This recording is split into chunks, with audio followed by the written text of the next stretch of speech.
The gold certificate hit the counter with a sound like a judge's gavel. $50. Bureau of Land Management paper, rare as honest men in a territorial land office. The trading post clerk's eyes went from curious to mean in the space of a breath. Where did child get government paper? His voice carried across the room, cutting through the crackle of the potbelly stove and the stamp of frozen boots. 10 below zero outside, but the air inside turned colder. The woman coughed into a handkerchief. Blood bloomed red against white cloth. Her daughter, maybe 9, fierce-eyed as a cornered fox, clutched the certificate tighter. It's ours, for medicine. The crowd closed in. Wood smoke and camphor couldn't hide the smell of accusation. Thief, stolen, call the sheriff. I'd been silent till then, just another rancher buying winter supplies. But something about the way that child stood, feet planted, chin up, hand shaking, made me step forward. I'll cover the $8, I said. Let them be. The woman's knees buckled. She went down hard. The child screamed, Mama!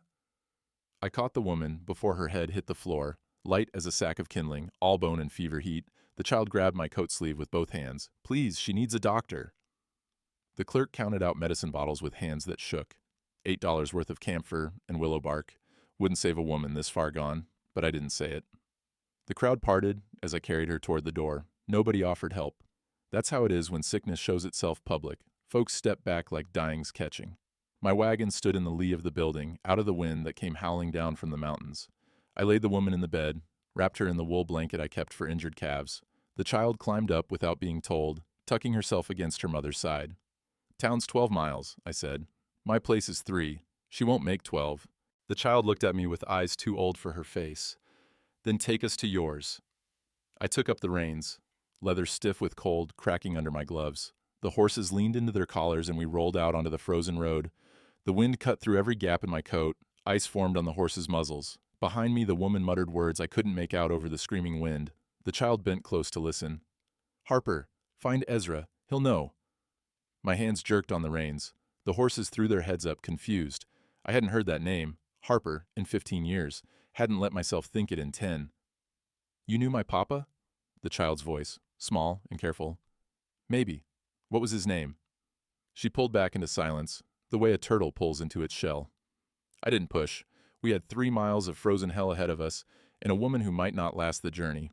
The ranch came into view just as full dark settled. Log cabin, stone corral, the Wind River Range, black against the last gray light.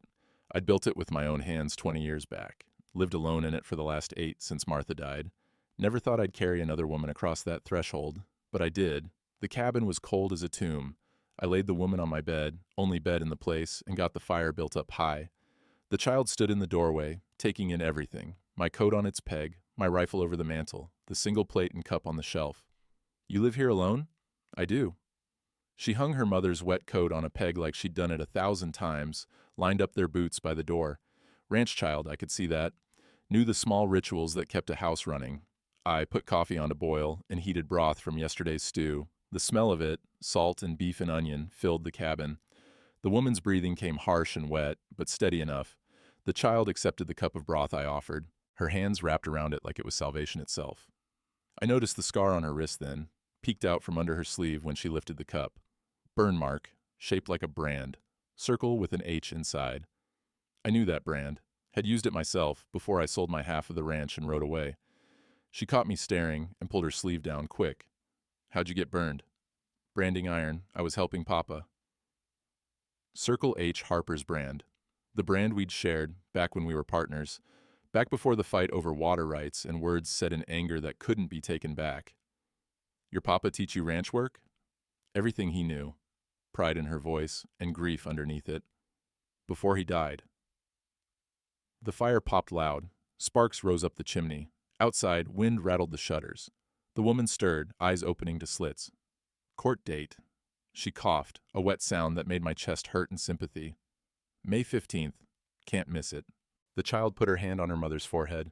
Hush, Mama. Rest now. But the woman's eyes found mine across the dim room. You're Ezra Dalton? My spine went stiff as fence wire. I am. Thank God. She closed her eyes. Thank God we found you. The child watched me with that fierce, measuring look. She wore a man's watch chain around her neck, too big for her. A locket hung from it, the kind that opens to hold a photograph or a lock of hair. Her hand went to it, protective. "Why'd you help us?" she asked. "Back at the store. You didn't know us." I poured myself coffee, buying time. The honest answer was too raw to speak, that I'd failed to help when it mattered 15 years back, and maybe this was a chance at something I didn't have a name for. "Because nobody helped me when I needed it," I said. She studied me a moment longer, then nodded. She curled up on the floor by her mother's bedside, using her coat as a pillow. Within minutes, her breathing evened out into sleep. I sat by the fire, listening to the wind howl and the two of them breathe. The woman had called me by name, knew who I was, and that brand on the child's wrist kept pulling at my mind like a splinter I couldn't dig out. Circle H, Harper's mark, which meant Harper Hayes had married, had a daughter, and died, all without me knowing. 3 days passed. The woman, Grace, she finally told me her name was, stayed in bed, coughing less but sleeping more. The child, Ruby, took over the cabin like she'd always lived there. Made coffee before I woke, swept the floor, mended the tear in my spare shirt without being asked. "Your mama teach you that?" "Papa did, said a Hayes knows how to make do." Hayes, that was Harper's last name. The knot in my chest pulled tighter. On the 4th day, I needed supplies. Flour, salt, lamp oil, the kind of things you can't do without when you're feeding 3 instead of 1. Ruby asked to come along. Mama's sleeping sound. I won't be trouble. The trading post was busier at midday. 6 men clustered around the stove, talking cattle prices and spring thaw predictions. The clerk nodded when I entered, still wary from our last encounter. I kept Ruby close while I gathered what we needed. That's when Clayton Mercer walked in. I knew him by reputation, territorial land office clerk, always dressed too fine for a frontier town, gray suit, oiled hair, smile like a snake sunning itself on a rock. He carried a leather portfolio under one arm, the kind that held official papers. His eyes landed on Ruby, then on me. The smile got wider. "Ezra Dalton." He made my name sound like an accusation. "Heard you took in some strays." The men by the stove quieted. This was the kind of talk that drew an audience. "I helped some folks in need," I said. "Nothing more." Mercer set his portfolio on the counter, making a show of it. The smell of his cologne, too sweet, like flowers left too long in water, cut through the tobacco smoke. Grace Hayes. He pulled out a document, unfolded it with careful fingers. "Owes the Territorial Land Office $200 in fees. Abandoned homestead, unpaid taxes, filing penalties." Ruby's hand found mine. I felt her tremble. "Woman's sick," I said, keeping my voice level. "She can't pay what she doesn't have." "Then I'll take the child as bond. Territory allows it for debts over $50. The room went dead silent. Even the stove seemed to stop crackling. "You'll do no such thing," I said. Mercer's smile never wavered. "Legal papers, Dalton, signed and sealed. Grace Hayes owes the territory, and the territory has ways of collecting." He looked down at Ruby. "How old are you, girl?" 9. Her voice came out steady, but her grip on my hand tightened. "Old enough to work off a debt, kitchen help, laundry, respectable work." "My papa owned that land," Ruby said, stepping forward. "You can't take it." Mercer pulled out another paper. Harper Hayes signed it over before he died. Witnessed and legal. All proper. The name Harper stopped my breath. The men by the stove leaned in, hungry for drama. The clerk behind the counter watched with nervous eyes. "Let me see that." Mercer handed it over, still smiling. The deed was written in clerk's script, all formal and official. Legal description of a homestead on the west bank of Wind River. Harper's signature at the bottom, or something that looked like it. Witnessed by 2 men whose names I didn't recognize, but I recognized the land description. My hands started shaking. That was Circle H range, the ranch Harper and I had built together. The ranch I'd sold my half of and walked away from 15 years ago, after we'd said things that couldn't be unsaid. "When did Harper die?" My voice came out rough. "September last," the clerk said quietly from behind the counter. "I sent the wire myself. Mining accident up in Silverbow." September, 5 months ago, and I'd never known. Mercer took the deed back, folded it with the same careful precision. "So you see, Dalton, this is all legal. The child's mother owes money she can't pay. I'm here to collect what the territories due." I looked at Ruby. Saw her jaw set the way Harper's used to set when he was backed into a corner.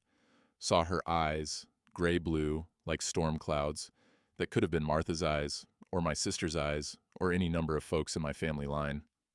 I'll pay the 200, I heard myself say. Don't have that authority, Mercer said, smooth as oil. Debt's between the territory and Mrs. Hayes. Only she can settle it. Then I'll stand bond until she can. Bonding requires collateral. You willing to stake your ranch, Dalton? The men by the stove shifted. This was getting interesting. A man stakes his land, he could lose everything. If that's what it takes. Mercer studied me, and for the first time his smile looked uncertain. I'll file the papers. But if Grace Hayes doesn't appear before the territorial judge by May 15th to settle this, your ranch goes to auction. That clear? Crystal. He packed up his portfolio, nodded to the room, and walked out. The bell over the door rang like a funeral chime. I paid for my supplies in silence. The men by the stove went back to talking, but their voices were lower now, speculative. Ruby didn't speak until we were back in the wagon, heading home. You didn't have to do that. I did. Why? Because your father was the best man I ever knew, and I drove him away over a creek that ran dry half the year anyway. Because I'm a stubborn old fool who spent 15 years regretting words I can't take back. Because you've got the Hayes spine and the Dalton eyes, and I'll be damned if some clerk in a cheap suit takes you for bond labor. I didn't say any of that. You'll understand when you're older. We rode the rest of the way in silence. The wind picked up, carrying the smell of snow. When we got home, Grace was awake, sitting up in bed. Her face was gray as ash, her breathing shallow. We need to talk, I said. She looked at Ruby, then at me. I know. Sit down, Ezra. There's things you need to hear. Ruby went outside without being asked. Through the window, I watched her walk to the corral, leaning on the fence the way Harper used to lean, the way I used to lean, back when the world was younger and I thought I knew everything. Grace coughed into her handkerchief. When she pulled it away, the blood was darker than before. I'm dying, she said. Got maybe a month, if I'm lucky. The court date's in 4. The fire popped. Outside, the wind keened. I won't make it to May, she said. And without me, Ruby's got no claim to that land. Mercer knows it. That's why he's pushing now. Grace talked for an hour, told me things I wished I'd known 15 years ago when it might have mattered. Harper had married her 5 years after I left. She'd been Grace Dalton then, my sister Emma's girl, orphaned young and raised by her aunt in Laramie. Harper met her at a church social, courted her proper, married her in front of God and half the territory. He talked about you every day, she said, voice barely above a whisper. Said you were the best man he knew, said you were more brother than partner. The words hit like fists. I turned away, staring at the fire so she wouldn't see my face. He tried to write, sent letters for 5 years running. Did you ever? No. My throat was tight. I burned them, never opened a one. The silence stretched. Outside, I could hear Ruby talking to the horses, her voice carrying on the wind. He never stopped loving you, Grace said. Even after the letters stopped coming, even after he figured you weren't ever coming back. I gripped the edge of the table, the wood grain pressed into my palms. The consumption started last spring, she continued. Got worse through summer. By September, I could barely stand. Harper was working a mining claim up in Silver Bow, trying to make extra money for my medicine. There was a cave-in. She stopped, breathing hard. They brought him down in pieces. Grace? Ruby doesn't know the details. I told her it was quick. Another cough, wet and rattling. I tried to find you after, asked around. Nobody knew where you'd gone. Then winter came, and I couldn't travel, and the money ran out, and... She looked at me with eyes that had seen too much grief for one lifetime. And then, you walked into that trading post like an answer to a prayer I'd stopped believing would be heard. Through the window, Ruby had climbed up on the corral fence. She sat there like a little bird, watching the mountains. Harper gave her that locket, Grace said, following my gaze. Made her promise never to open it unless... She coughed again, harder. Blood flecked her lips. Unless she absolutely had to. Said it would prove who she was, if anyone ever questioned it. What's inside? I don't know. He sealed it the day before he left for Silver Bow. Said, just in case. Her breathing got shallower. Ezra, I need you to promise me something. Anything. Don't run, not this time. Her hand found mine, cold and weak. When I'm gone, Ruby's gonna need someone. She's got no one else. Harper's parents are dead. My aunt's dead. There's just you. The weight of it settled on my shoulders like stones. Promise me, she whispered. Don't run like you did from Harper. I thought about 15 years of silence. 15 years of eating alone, sleeping alone, working this ranch like penance for sins I couldn't name. 15 years of being too proud and too stubborn to write one letter that might have changed everything. I promise, I said. I swear it. She closed her eyes. Thank God. Thank God. She fell asleep like that, still holding my hand. I sat there until my legs went numb, watching the rise and fall of her breathing, knowing I was watching a candle burn down to nothing. Sunday came cold and bright. Grace insisted on going to service, though the ride into town nearly killed her. Ruby and I helped her into the wagon, wrapped her in every blanket we owned. St. Michael's Mission Church sat at the edge of Cottonwood Bend, white-clapboard with a bell tower that leaned slightly west. The graveyard spread out behind it, headstones tilting like crooked teeth. I'd been inside maybe 3 times since Martha died.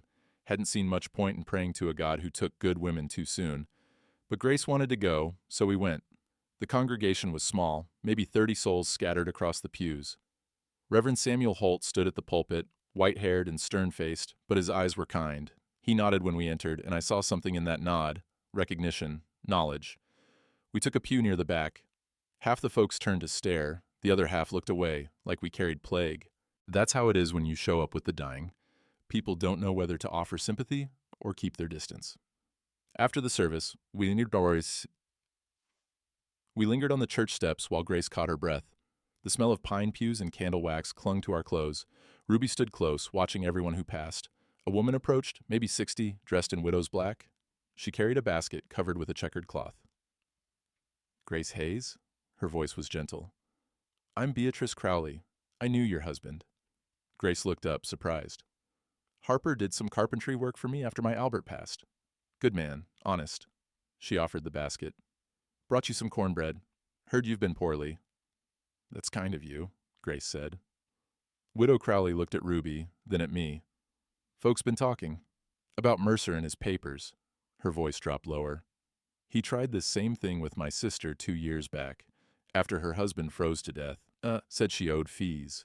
Took her homestead right out from under her. What happened to her? I asked. Lives in a shanty by the rail yard now, washing clothes for pennies. Widow Crowley's jaw tightened. Mercer's got a system. He waits till a man dies, then files claims before the widow can get to town. Makes it all legal looking, but it ain't right. Other women had gathered now, listening. I saw nods, tight mouths, shared anger. If you need anything, Widow Crowley said, pressing the basket into Grace's hands, you come find me. Here?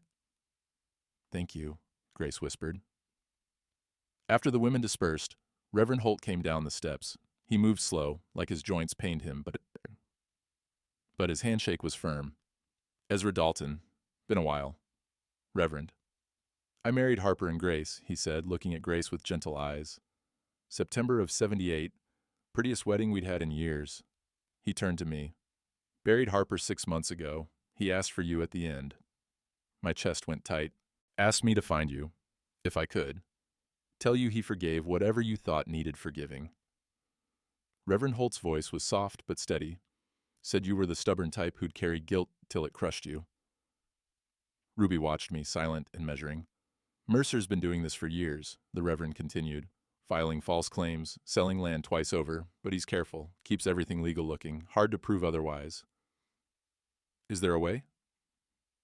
If we can find the right papers, baptism records, marriage licenses, death certificates, proof of lineage.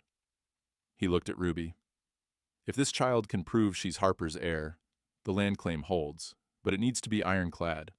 Mercer's got lawyers. Where would we find those records?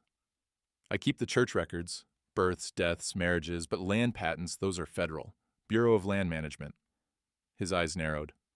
You'd need the original grant. Ruby's hand went to her locket. She clutched it tight, but said nothing. We started toward the wagon. That's when I saw the blacksmith's forge across the square. Smoke rising from its chimney. A massive man stood at the anvil, hammer rising and falling in steady rhythm. The ring of steel on steel carried clear in the cold air. That's Bear McKenzie, Reverend Holt said. Jonas McKenzie, proper, but nobody calls him that. Been smithing here 40 years. The name stirred something. I knew a Jonas McKenzie, back when... Same man. He shod horses for Harper, for you too, before you left. I walked across the square like a man in a dream. The forge was hot after the cold outside, the air thick with coal smoke and the smell of hot iron. Bear looked up from his work, and I saw recognition flare in his eyes. Ezra Dalton. He set down his hammer. Heard you were back. He was older, gray-bearded now, but still built like the mountains. His hands were scarred from 50 years of working metal. Heard you took in Harper's widow. I did. Good. He turned back to the anvil, but didn't pick up his hammer.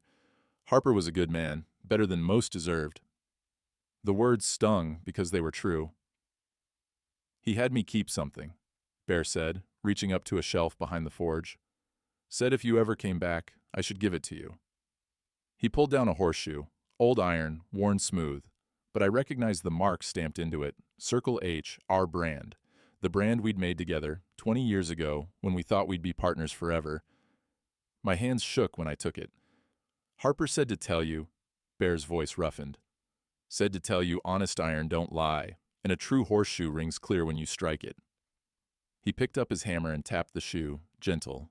The sound was pure and clean, like a bell. But a cracked shoe... He tapped a broken piece on his workbench. The sound was dull, dead. That thud's hollow. I understood what he was saying. You think Mercer's papers are cracked. I think a man who forges documents is like a man who shoes a horse with bad iron. Looks fine till you test it. Bear crossed his arms. I'll help however I can. Harper was my friend, and I don't forget my friends. Ruby had followed me to the forge. She stood in the doorway, silhouetted against the winter light. Will you help us? She asked Bear. He looked down at her, then at me. Already said I would, child. A Mackenzie keeps his word. We rode home in silence, but it was a different kind of silence. Not the silence of grief, but of things settling into place. Grace slept against my shoulder, her breathing easier than it had been. Ruby held the cornbread basket on her lap, and the horseshoe rested between us on the wagon seat. When we got home, Bear's words kept running through my mind. Honest iron rings true, cracked iron thuds hollow. I looked at Ruby. Your papa was right-handed, wasn't he? She nodded, curious. How'd he sign his name? She thought a moment, then took a stick and drew in the dirt. Harper Hayes, letters slanting right the way a right-handed man writes. I thought about the signature on Mercer's deed. Couldn't picture it exactly, but something about it had felt wrong. Tomorrow, I'd go back to town. Look at those papers again.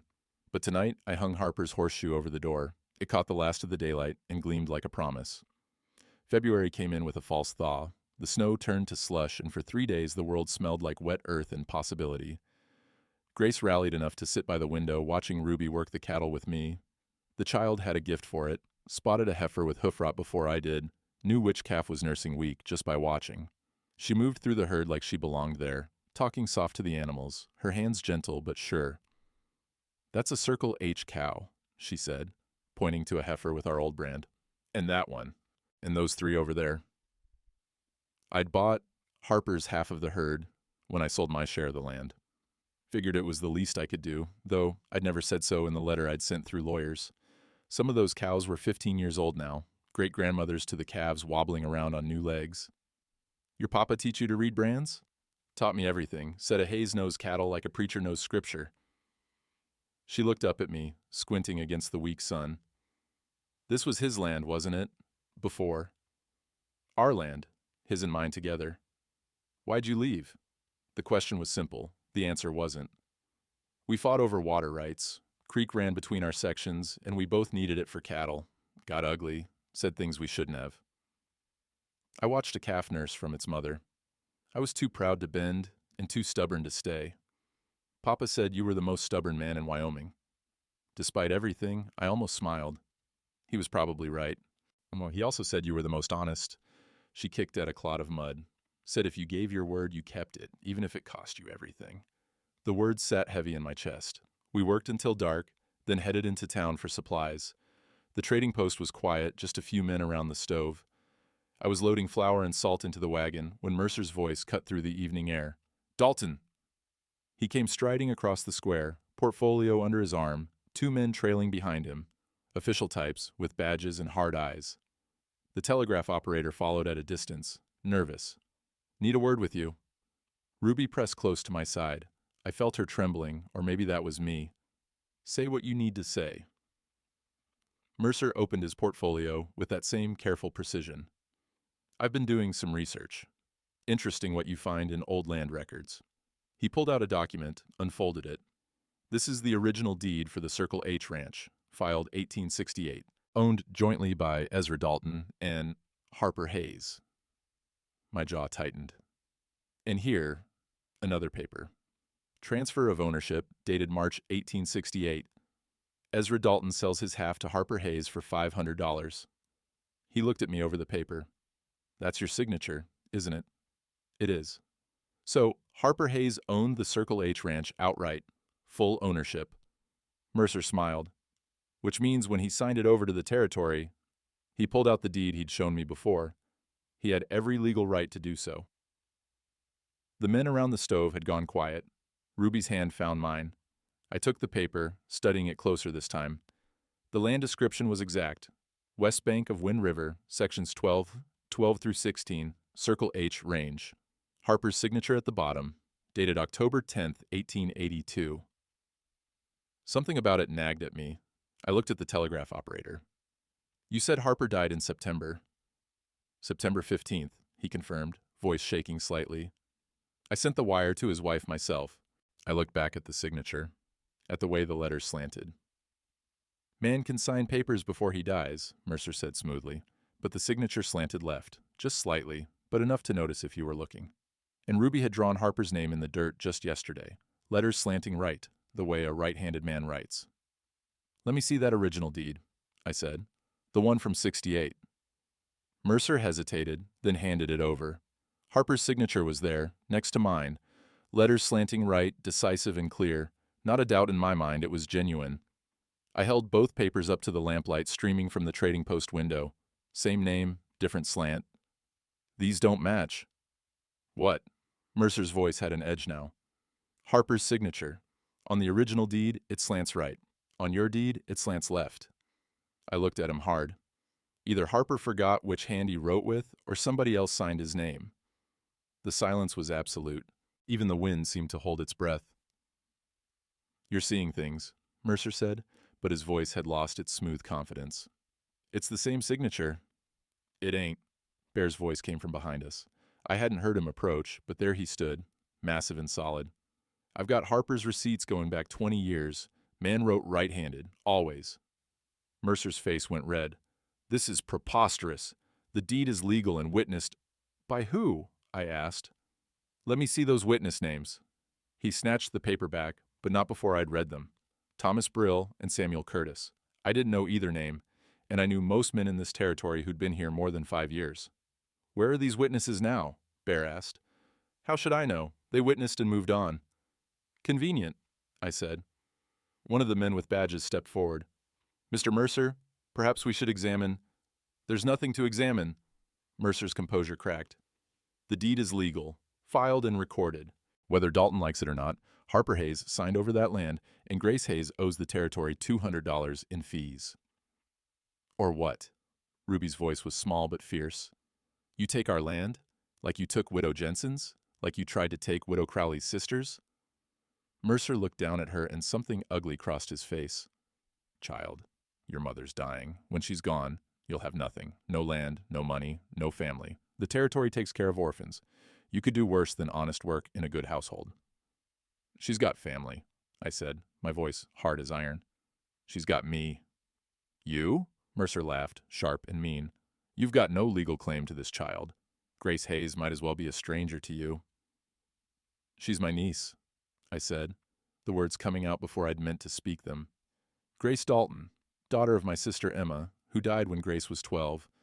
Harper married my niece, which makes Ruby my great-niece by blood and by God." The truth landed like a thunderclap.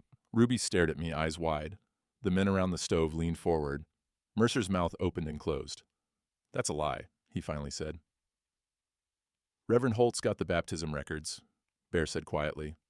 "Grace Dalton, baptized 1851, daughter of Emma and Charles Dalton. Same Emma who was Ezra's sister, same Grace who married Harper Hayes in '78. He crossed his arms. Want to call the Reverend a liar too? Mercer looked between us, his carefully constructed case crumbling, but he rallied, smoothing his coat, adjusting his smile. Doesn't matter, the land debt stands. Grace Hayes has until May 15th to appear before the territorial judge, or the land goes to auction, and Dalton's ranch with it. He leaned closer, and from what I hear, Grace Hayes won't last another month. He gathered his papers, nodded to the badgemen, and walked away into the gathering dark. I stood there, Ruby's hand in mine, watching him go. The trading post bell rang as someone went inside. The smell of wood smoke and horse manure hung in the cold air. Is it true? Ruby asked quietly. Are you really my great-uncle? I looked down at her, saw my sister's eyes looking back at me, and Harper's stubborn jaw, and something that was purely her own. It's true. Then why didn't Mama tell me? I don't know. Maybe she thought I wouldn't want you. Maybe she thought I'd run again. I squeezed her hand, but I gave her my word, and I'm keeping it. We rode home in silence. Grace was asleep when we got there, her breathing more labored than it had been that morning. I sat by her bed while Ruby made supper, watching the lantern light flicker across her face. She looked like Emma. I'd seen it before, but hadn't let myself believe it. Same high cheekbones, same way of sleeping with one hand curled under her cheek. Harper had married my niece. Had loved her, given her a child, died trying to provide for them. And I'd never known because I'd been too proud to open a single letter. Outside, the false thaw ended. The temperature dropped. By morning, everything would be frozen solid again. Grace woke just after midnight. I heard her stirring and went to her bedside. Ruby slept on the floor nearby, wrapped in blankets, exhausted from the day's revelations. Ezra, Grace's voice was barely a whisper. Need to talk. I lit another lamp, poured water from the pitcher. She drank a little, then pushed it away. Harper told me about the fight, about the creek. Grace, you don't need to. Let me finish. She coughed, a wet rattle that shook her whole frame. It wasn't about the water. He said you both knew that. It was about fear. I sat back, silent. He was afraid of failing, afraid the ranch wouldn't make it, that he couldn't provide, that he'd lose everything, and you? She looked at me with eyes that saw too much. You were afraid of needing someone, afraid if you relied on him and he left, you'd be alone again. The words cut clean through to bone. So you fought about a creek instead of talking about fear, and then you left because leaving first hurt less than being left. Outside, the wind picked up. I heard ice beginning to form on the water trough, that particular cracking sound. He tried to write, Grace continued. Sent letters every month for 5 years. Then he stopped, said if you wanted silence, he'd give you silence, but he never stopped. She broke off, coughing. Blood dotted the cloth she held to her mouth. He never stopped loving you, said you were more brother than partner, said losing you hurt worse than losing his parents. My throat was too tight to speak. When Ruby was born, he wanted to name her after you. I said no, said you'd made your choice and we should respect it. Her hand found mine, cold and trembling. But he gave her that locket the day before he left for Silverbow, made her promise to keep it safe, said if anything happened to him she should find you. What's in the locket? I don't know. He sealed it shut, said it was proof of who she was, if anyone ever questioned. She closed her eyes. He knew the land might be in dispute, knew men like Mercer existed, so he made sure Ruby would have what she needed. Grace, I'm dying, Ezra. Days now, not weeks. She opened her eyes. I need you to promise me something. When I'm gone, take her to Harper's grave. Let her say goodbye properly, and then... Her grip tightened. Don't run, please. Not this time. I already promised you that. Promise me again, because she's going to push you away. She's going to test whether you'll stay. And you need to stay, Ezra. You need to stay even when it's hard. I thought about 15 years of running. 15 years of choosing silence over risk, solitude over the chance of being hurt again. I promise, I said. On Martha's grave, in Harper's memory, I promise. She relaxed back against the pillow. Thank you. Her breathing came easier. He forgave you, years ago, said you'd come back when you were ready. I should have come back sooner. Maybe. Or maybe this is exactly when you needed to come back. For her. She glanced at Ruby, still sleeping. She's lost her father. She's about to lose her mother. She needs someone who'll stay, even when staying is hard. The lamp flickered, Shadows danced on the walls. "Tell me about the falling out," Grace said. "Your side of it." So I did. Told her about the drought year when the creek ran thin and we'd both needed every drop for our herds. About the argument that started over who'd built the diversion dam and ended with words neither of us meant. About how Harper had said I cared more about being right than being decent, and I'd said he cared more about money than friendship. I called him selfish, I said. Last words I said to him before I rode out, "You're too selfish to share, Harper Hayes, and I'm done with it." I stared at my hands. And then I sold him my half and left. Sent the papers through lawyers. Never spoke to him again. "He said those words haunted him," Grace whispered. "Said he'd been selfish. Said you were right to call him on it." I wasn't right. We were both scared and stupid and too proud to admit it. "That's what he said, too." She smiled, faint. "You two were more alike than either wanted to admit." We sat in silence while the wind rattled the shutters. Finally, Grace spoke again. "There's a graveyard behind the church. Harper's buried there. Simple marker, just his name and dates." She paused. "Take Ruby. Soon. Let her plant flowers. She does that whenever we could get to town. Acts like if she keeps the grave tended, somehow he's still here." "I will." "And Ezra, when I'm gone," she stopped, gathering strength. "Don't let Mercer take her. Don't let anyone take her. She's all that's left of Harper, all that's left of Emma. Promise me." "I promise." She closed her eyes. Within minutes, her breathing deepened into sleep. I sat there until dawn, watching her chest rise and fall, counting each breath like prayer. When Ruby woke, she found me still sitting there. "Is she—" "Sleeping. But Ruby—" I looked at her. "Your mama told me about your papa's grave. About the flowers. Would you show me where it is?" She studied my face, measuring, then nodded. "After breakfast," she said. "Mama says a body can't face grief on an empty stomach." Smart woman, my niece. Harper had chosen well. The graveyard behind St. Michael's sprawled across a hillside, headstones tilting like old men leaning into wind. Some were marble, carved with angels and scripture. Others were simple wood, names barely legible after years of weather. Harper's was wood, plain pine, the letters burned deep. Harper Hayes, 1841-1882, beloved husband, father. Ruby knelt beside it, pulling dried flowers from a tin can someone had placed there. She worked in silence, arranging the new wildflowers she'd brought, winter-dried, fragile, but still beautiful in their way. I stood back, not knowing what to say or do. My sister's grave was 3 states away, and Martha's was on our ranch. I'd never been good at graveside prayers. "I come every Sunday we can make it to town," Ruby said, not looking up. "Mama says talking to the dead is foolish, but I do it anyway." She placed the last flower. "Tell him about the cattle, about school, about Mama. What do you tell him about your Mama? That she's trying, that she's sick but fighting." Ruby sat back on her heels. "That she misses him something fierce?" The wind carried the smell of snow coming. My breath made clouds in the cold air. "Your papa and I were partners," I said. "Built the Circle H together from nothing. 2 young fools who thought they could make a ranch work in country that had killed better men. What happened? We fought. Over something stupid, and I left instead of staying and working it out." Ruby traced her finger over the burned letters of Harper's name. "Mama said you were too stubborn to forgive." She was right. Was Papa stubborn too? As a Missouri mule? "Then, maybe," Ruby said quietly, "you were both too stubborn to bend, and maybe that's why it broke." Wisdom from a 9-year-old. Harper would have been proud. I pulled an old photograph from my coat pocket, the one Grace had given me.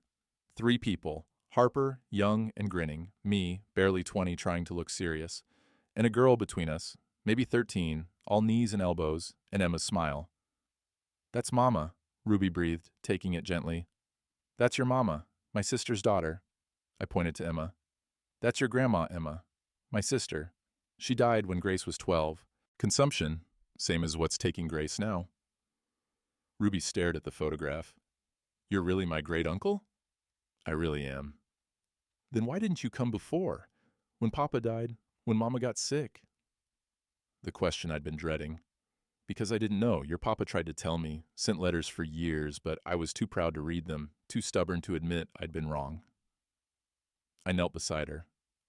"And that's my failure, Ruby. Not his. Not your Mama's. Mine." She was quiet for a long moment, studying the photograph. Finally, she pulled something from inside her coat, a folded piece of paper, worn soft at the creases. Papa gave me this, the night before he left for Silverbow. She unfolded it carefully. Made me promise to keep it safe. Said if anything happened, it would prove who I was. It was a letter, written in Harper's hand, dated September 10th, 1882. To whom it may concern, I, Harper Hayes, owner of the Circle H Ranch, west bank of Wind River, Wyoming Territory, do hereby state that my daughter, Ruby Lynn Hayes, born June 1874, is my only legal heir. Should anything happen to me, all property, livestock, and land grants transfer to her, with guardianship falling to her mother, Grace Hayes, née Dalton, or in the event of Grace's death, to Ezra Dalton, my former partner and Grace's uncle. The original land patent, signed by President Grant in 1873, is enclosed with this letter as proof of legal ownership. Witnessed this day by Jonas Mackenzie, blacksmith, and Samuel Holt, minister. The paper shook in my hands.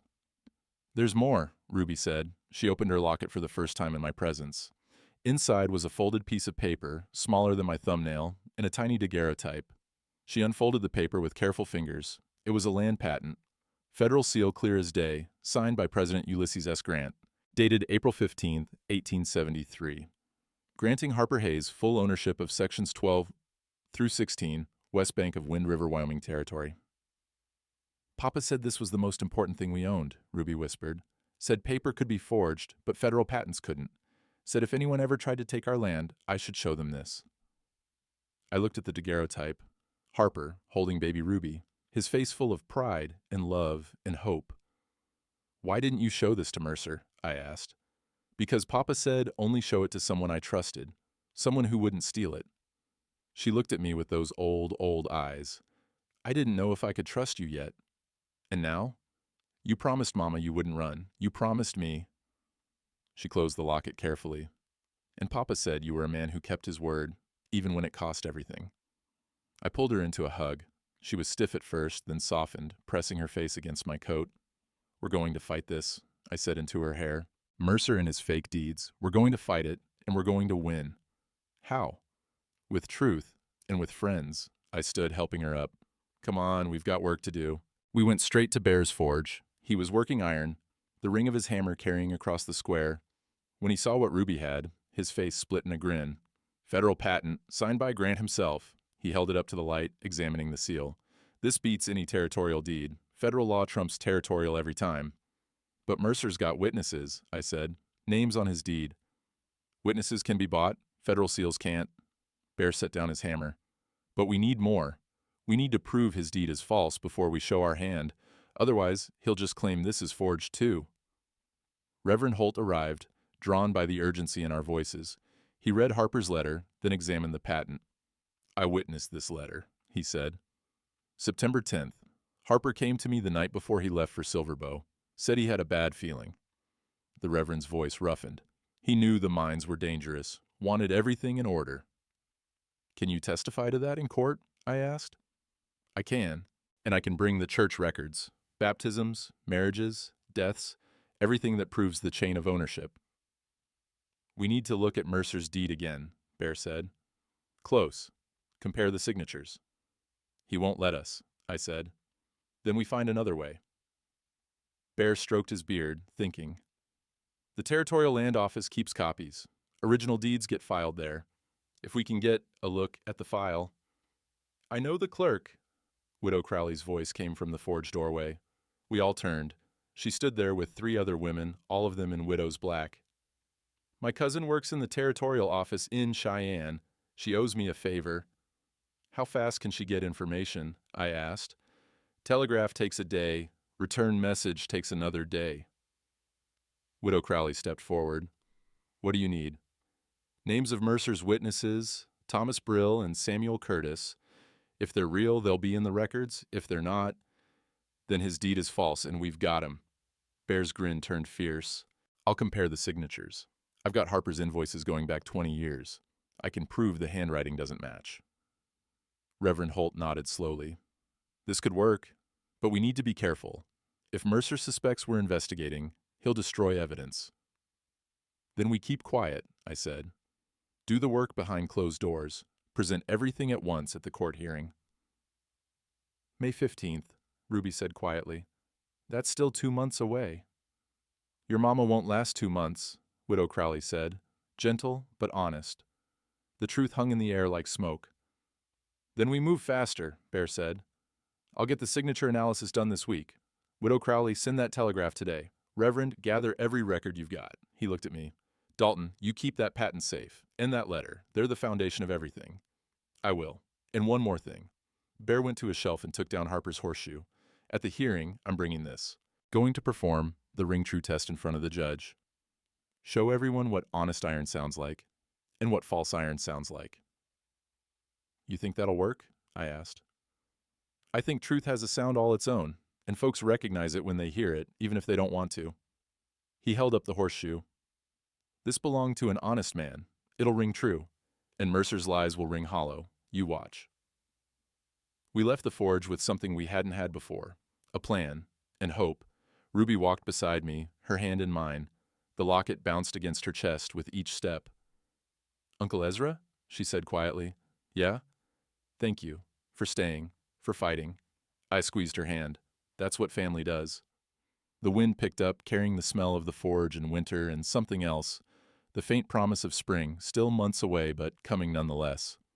We had work to do, and for the first time in 15 years, I wasn't facing it alone. Grace died on a Tuesday morning in late March, just as the first false thaw began. I'd been sitting with her most of the night. Her breathing had changed around midnight, longer pauses between each breath, a rattling sound deep in her chest. Ruby slept in the chair beside the bed, her head on her mother's hand. Around dawn, Grace opened her eyes, clear and focused for the first time in days. Ezra, I'm here. Ruby, right here, Mama. Ruby was awake instantly, leaning close. Grace smiled, faint but real. My brave girl. Her hand touched Ruby's cheek. So much of your papa in you, his eyes, his stubbornness. A cough, but gentler now. Promise me you'll listen to Uncle Ezra. He'll keep you safe. I promise, Mama.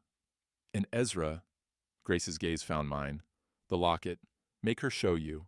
Everything inside. For the court. She already has. The patent, the letter, it's all there. Relief flooded her face. Good. That's good.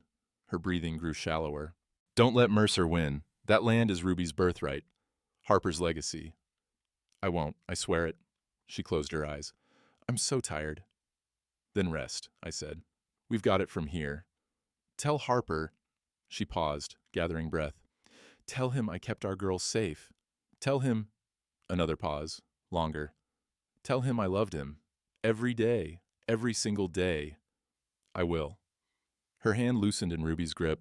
Her chest rose once more, held, then settled into stillness. The rattle stopped. The cabin filled with a silence so complete it hurt. Ruby made a sound. Not quite a cry, not quite a word. Just the raw sound of a heart breaking. I pulled her close and let her weep. We buried Grace 2 days later, in the plot next to Harper. The ground was still half frozen, and it took Bear and 3 other men most of a morning to dig deep enough.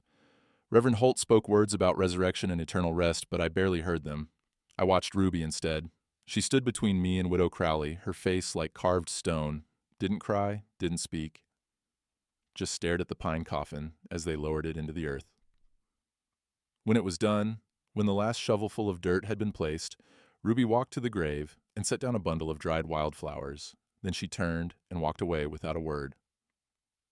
I found her an hour later, sitting in Bear's forge. She'd climbed onto a stool in the corner, knees pulled to her chest, watching him work. The ring of hammer on anvil filled the space, steady, rhythmic, almost like a heartbeat. Bear saw me in the doorway and nodded toward Ruby. Keep her company, his eyes said. I sat down on a barrel beside her. We stayed like that until the light began to fade. Ruby, watching Bear work, me watching Ruby, neither of us speaking. The forge hot against the March cold, the smell of coal smoke and iron heavy in the air. Finally, Bear set down his hammer. You hungry, child? Ruby shook her head. When's the last time you ate? She didn't answer. Bear exchanged a glance with me. Well, I'm hungry. And I'm thinking Ezra's probably hungry too. So I'm going to go get us some stew from Widow Crowley's. You'll sit here and wait, won't you? Ruby nodded. Bear left. The forge ticked and settled, heat radiating from the coals. I moved to the stool beside Ruby. Your mama loved you something fierce, I said. No response. She made me promise to keep you safe, to not run, to stay even when it got hard. I looked at my hands, scarred from years of ranch work. I'm going to keep that promise, but I need you to help me. How? Her voice was small, scraped raw. By not disappearing inside yourself. By eating and sleeping and letting folks help you. I touched her shoulder gently. By remembering that grief is how we honor the ones we've lost. It's how we show love when there's no one left to give it to. She was quiet for a long moment. Then, Uncle Ezra? Yeah? Mama said Papa died quick, in the cave-in, said he didn't suffer. She looked at me with those old eyes. Was she lying? The question hit like a fist.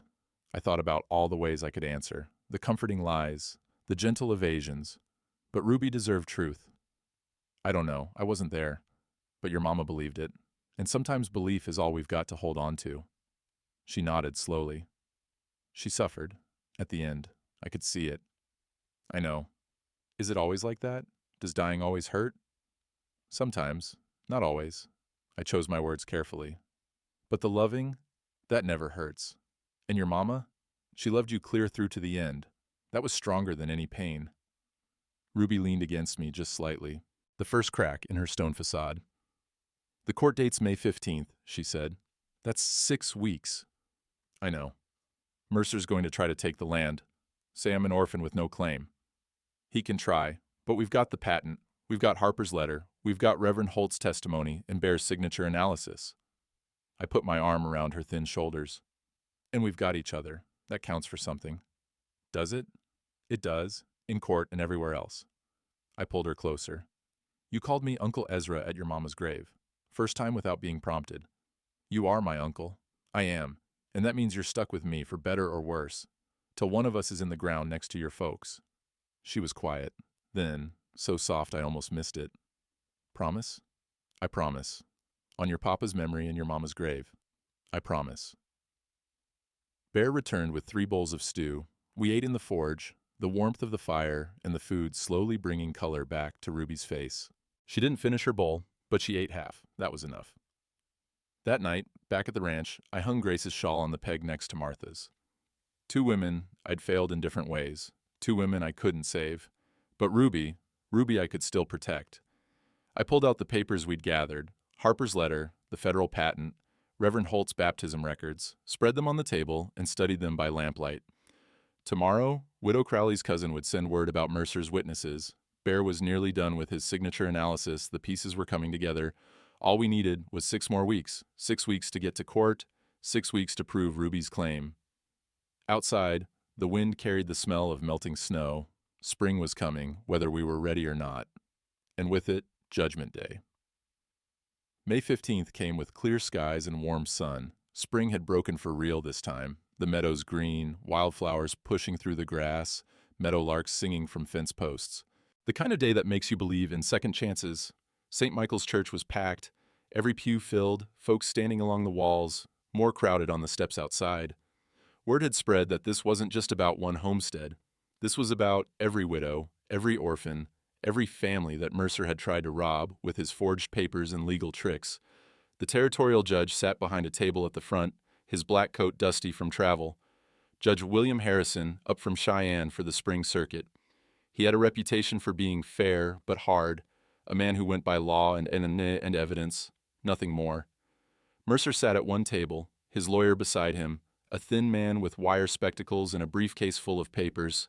They looked confident, comfortable. I sat at the other table with Ruby between me and Reverend Holt. Bear stood behind us, Harper's horseshoe wrapped in cloth. Widow Crowley and her alliance of women filled the front pews, a silent wall of witness. Judge Harrison banged his gavel. The church went quiet. Case of Hayes land claim versus territorial transfer. Mr. Mercer, you're claiming ownership through legal deed signed by Harper Hayes. Mr. Dalton, you're contesting on behalf of the minor child Ruby Hayes. That correct? Yes, Your Honor, we both said. Then let's see what you've got. Mr. Mercer, present your case. Mercer's lawyer stood, smooth and practiced. He laid out the deed, explaining how Harper Hayes had legally signed over the Circle H Ranch to settle debts to the territory, how Grace Hayes had failed to appear in time to contest, how the transfer was witnessed and recorded. He made it sound ironclad. I felt Ruby tense beside me. Your Honor, the lawyer concluded, this is a simple matter of unpaid debts and legal transfer. The territory has been more than patient. Judge Harrison examined the deed. These witnesses, Thomas Brill and Samuel Curtis, are they present? Unfortunately, no. They've moved on. But their signatures are notarized. I see. The judge set down the paper. Mr. Dalton, I stood. My hands were steady, but my heart hammered. Your Honor, we contest that deed on 3 grounds. First, the signature is forged. Second, the witnesses don't exist. Third, we have the original federal land patent that proves ownership. Mercer's lawyer laughed. This is desperate speculation. The deed is legal and recorded. Let him present his evidence, Judge Harrison said coldly. I nodded to Bear. He stepped forward, setting up his portable anvil, a small one he'd brought for just this purpose. Then he unwrapped Harper's horseshoe. Your Honor, this is a horseshoe made by Harper Hayes' own hand 20 years ago, his mark stamped in the iron. Bear held it up so everyone could see the Circle H brand. I'm going to demonstrate what we call the ring-true test. Honest iron rings clear, false iron thuds hollow. He set the horseshoe on the anvil and struck it once with his hammer. The sound that filled the church was pure and clean, like a bell calling folks to prayer. It rang out clear and true, no crack in it, no flaw, the sound of honesty itself.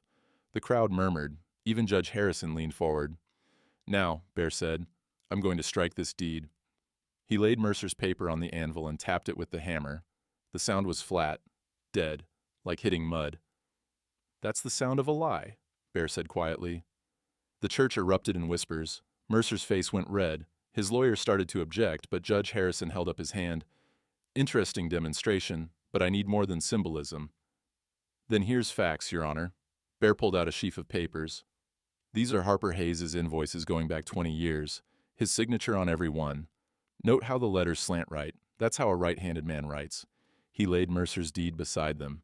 This signature slants left, different hand entirely.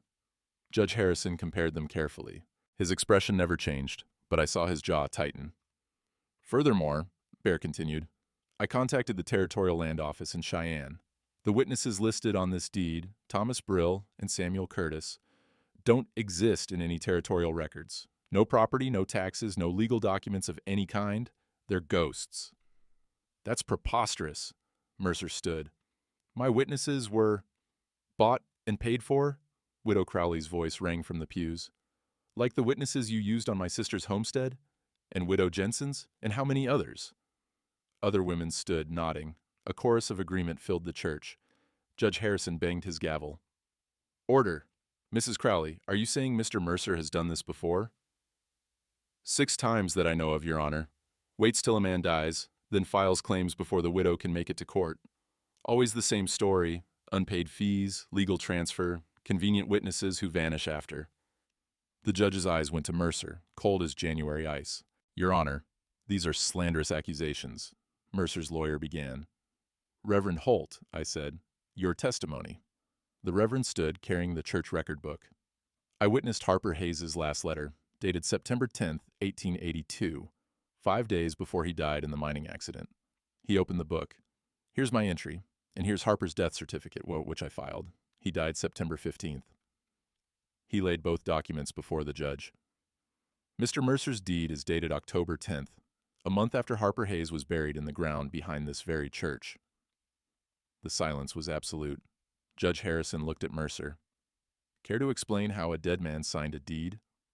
Mercer's mouth opened and closed. His lawyer shuffled papers frantically. There must be an error in the dates.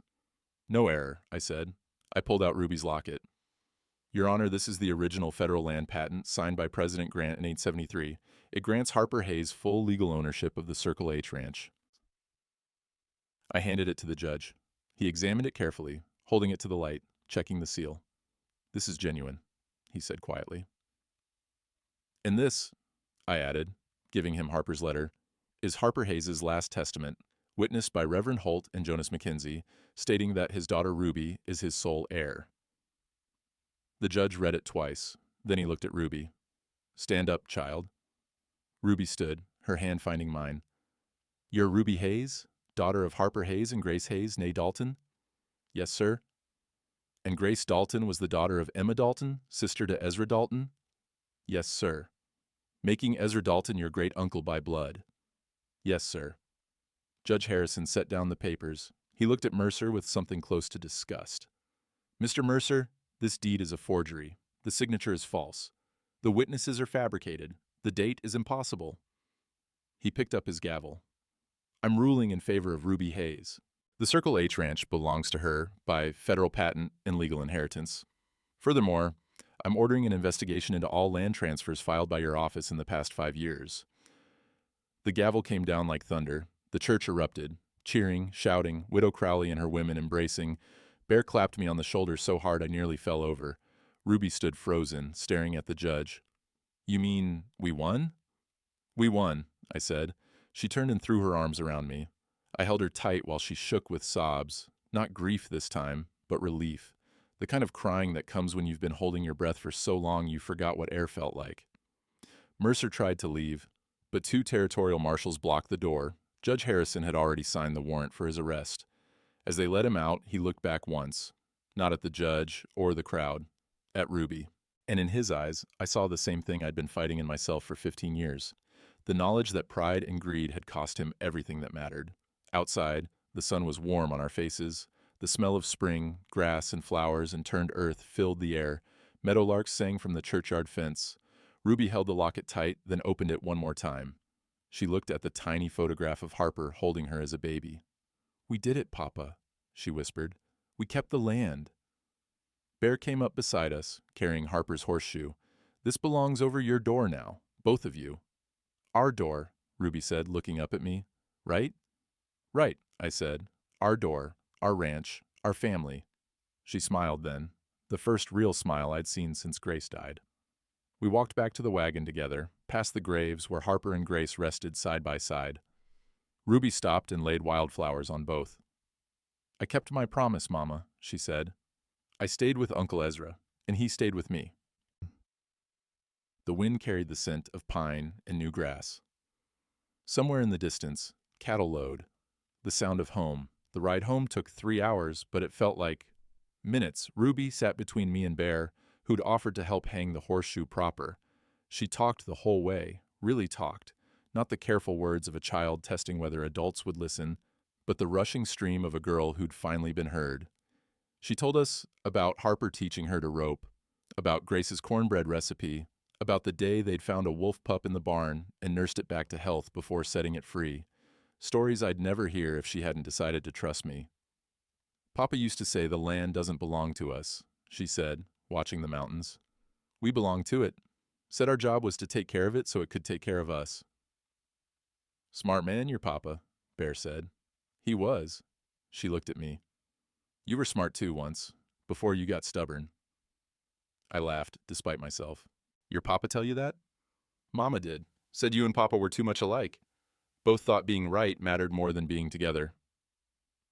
She swung her legs, too short to reach the wagon floor. But you came back, so maybe you got smart again. Maybe I did. By the time we reached the ranch, the sun was low and golden. The cabin looked the same as always. Log walls, stone chimney, corral with horses dozing in the last light. But it felt different, like something had settled into place. Bear and I set to work hanging the horseshoe. Ruby watched from the porch steps, offering advice that mostly amounted to higher or more to the left, until we got it exactly where she wanted it. When the last nail was driven, Bear stepped back. There, now it's official. The horseshoe gleamed in the evening light. Circle H brand facing out for anyone to see. Harper's mark, my mark, our family's mark, going back 20 years and forward however long Ruby and I could keep it going. Should we test it? Ruby asked. Bear smiled. He pulled his hammer from his belt and tapped the horseshoe once. The sound rang out clear and true, carrying across the meadow. The horses lifted their heads. A hawk circled overhead, crying out like it was answering. That's the sound of home, Bear said quietly. He stayed for supper, beans and bacon, and the last of Widow Crowley's cornbread. We ate at the table Harper had built, using plates Martha had picked out 20 years ago. 3 generations of ghosts watching over us, but the kind of ghosts that felt like blessing instead of haunting. After Bear left, Ruby and I sat on the porch watching stars come out. The air smelled of pine and warming earth, Somewhere in the darkness, a coyote called, and another answered.